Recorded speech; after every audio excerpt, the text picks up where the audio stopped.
It's the Real News Network, and I'm Ben Norton. As migrants and refugees in Central America flee violence, instability, and poverty, some of which has been fueled by the US government itself, President Donald Trump has responded with threats of violence. Trump is sending up to 15,000 troops to the US Mexico border. That is roughly as many as the US troops fighting in Afghanistan. Trump has fearmongered about a caravan of migrants from Central America who are fleeing violence. The US president has repeatedly lied about this migrant caravan, spewing falsehoods to stoke racism and xenophobia before the soon approaching midterm elections. And on November 1st, Trump escalated his threats even further, telling US soldiers that they should shoot any migrants in the caravan who throw stones.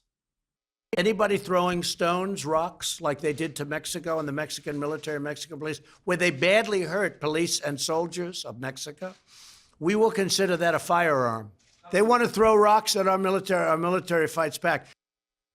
Well, while Trump is making these threats, a US Border Patrol agent is in fact currently being tried in court for shooting and killing a Mexican teenager he accused of supposedly throwing stones.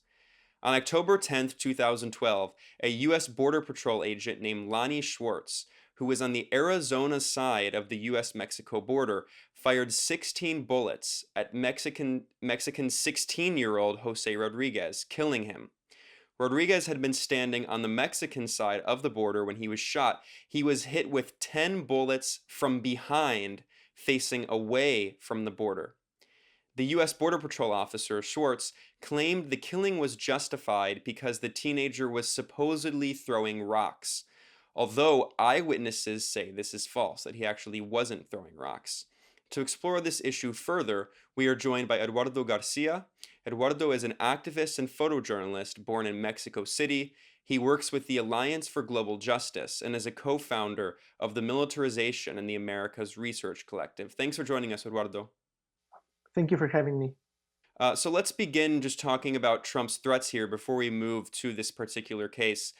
Trump's threats have a dangerous precedent. U.S. Border Patrol agents have killed more than 100 people since 2003, according to the watchdog group, the Border Patrol Victims Network. And then, of course, the ongoing trial is actually the first time a Border Patrol agent has been criminally indicted since 2007. And in that case, it ended in a hung jury. So can you talk about the dangerous precedent that Trump is alluding to here by telling U.S. forces they can shoot any migrants who supposedly throw rocks? Right. When we're talking about violence in the borderlands, we cannot separate the idea that almost all this violence is committed by Border Patrol agents. Unfortunately, we have seen how more than 100 people have been killed directly by US Border Patrol agents in the last 15 years. The most recent case, or one of the most public cases, was a killing of Claudia Patricia, a migrant, a refugee from Guatemala who was killed last summer.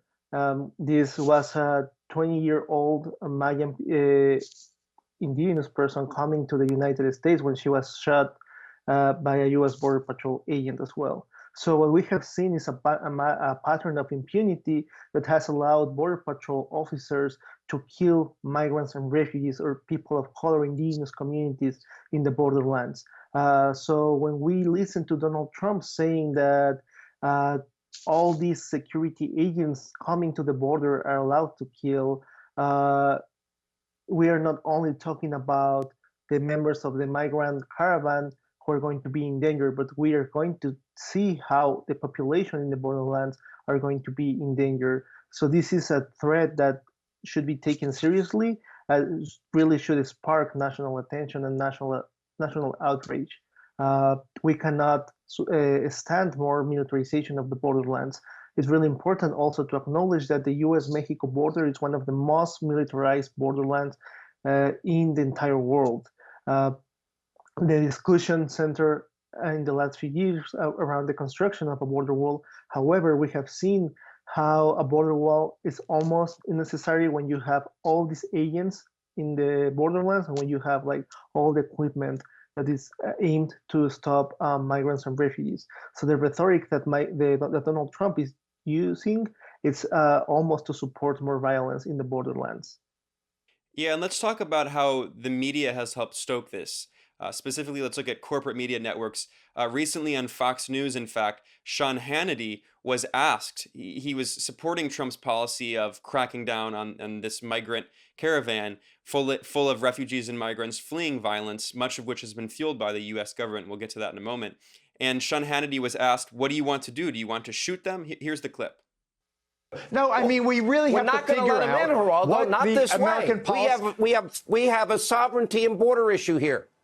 We have laws. What are you going to shoot? What are you going to shoot them, Sean? What are you going to shoot them? No, what I'm not are you going to do with the army? No, they need to be stopped in Bayonet Mexico. them? But What are what we are you gonna going to do? Just let them in and say, "Come on in"? To write an article and then to come on Sean's show and say, what are you going to do, and shoot them? That's un-American. We don't say stuff like that because this is not a dictatorship.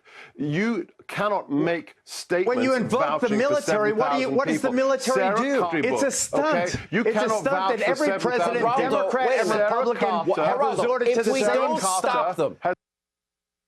That was Fox News, and they were arguing about whether or not to shoot immigrants and whether or not it's American to have the discussion that Donald Trump himself is actually proposing now. So, Eduardo, I mean, that's a lot to respond to.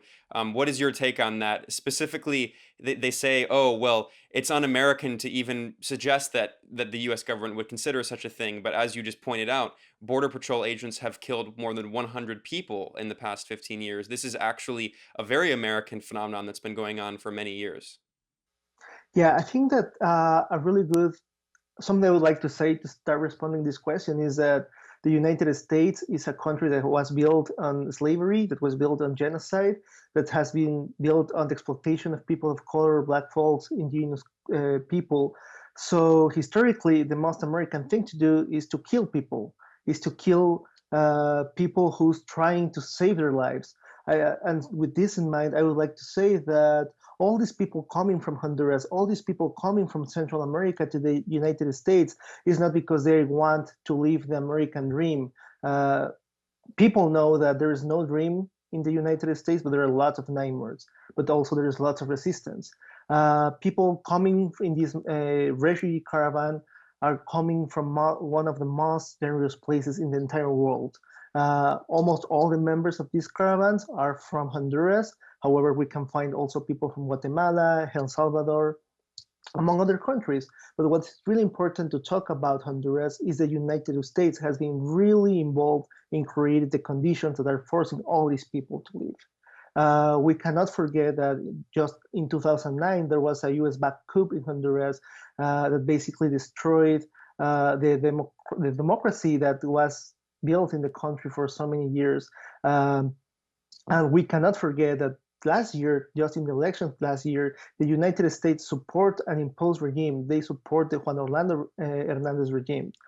Between the coup and last year's fraudulent elections in Honduras, we have seen how, because of the United States intervention in the country, violence has increased in an unbelievable way. We have seen now that Honduras is the most dangerous country in the Western Hemisphere, for example. We have seen that almost 1,000 people leave Honduras every day. This is to say the least, because they are escaping violence. But all this violence, all this poverty has been created by the United States political, economical, and military intervention in the continent. And particularly in Honduras. Honduras is also one of the most dangerous countries to be a journalist or to be an activist. And with this in mind, it's also important to remember Berta Cáceres, the human rights activist who was killed 2 years ago in Honduras because she was defending her land. She was defending the river of the Lenca community.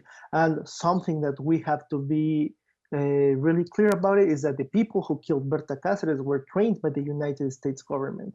2 of the people who killed Berta Cáceres were trained at the School of the Americas, this institution that is based in Fort Benning, Georgia, and that has been accused of training more than 80,000 Latin American agents in in counterinsurgency techniques, and that they have participated in different coups. So with all this background, it's really important to say that the United States had set the conditions for all these people to leave their country. This is not a caravan made of migrants. This is a caravan of refugees. This is an exodus, and people is not going to stop fleeing because the conditions have not changed. And it seems like the United States has no intention to stop intervening in Honduras or intervening in Central America in general. So we can expect that people is going to keep coming to the United States, trying to save their lives. I would like to ask the audience, for example, how desperate these people need to be that they prefer to risk their lives coming to the United States, knowing that they're going to face not only U.S. Border Patrol agents, but they're also going to face federal and Mexican agents, and that they may face militias, for example.